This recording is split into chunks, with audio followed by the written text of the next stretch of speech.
উন্নয়নটা তো আপনাদেরকে দেখাই যেতে হয় যে কিভাবে বাংলাদেশের উন্নয়ন চলতেছে।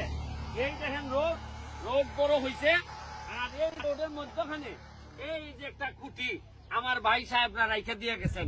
এই খুঁটি খালি একটা খুঁটি না, এরকম আরো অনেক 4-5 কিলোমিটার পর্যন্ত দেখলাম এরকম রাস্তার মধ্যেই খুঁটি।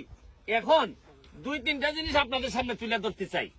এটা থেকে খুঁটিটা কবে তুলবেন, আবার এখানে একটা ক্রসও দেওয়া আছে, দেখি একটা ক্রসও দেওয়া আছে, মানে এটা সরাইতে হবে না কি আমি জানি না এই ক্রসের মিনিং কি।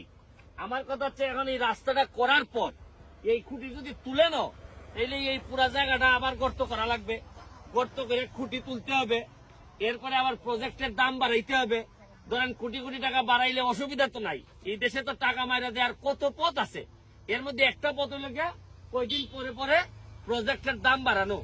আপনি চিন্তা করতে পারেন বাংলাদেশে যেখানে 5G চলে আসছে, ডিজিটাল বাংলাদেশের প্রায় শেষ পর্যায়ে, এই সময়ে এইরকম একটা মহাসড়কের মধ্যে আমি কিন্তু নরসিংদীতে এইভাবে একটা লাইভ করছিলাম। লাইভ করার পর এই পিলারটা সরানো হয়েছিল।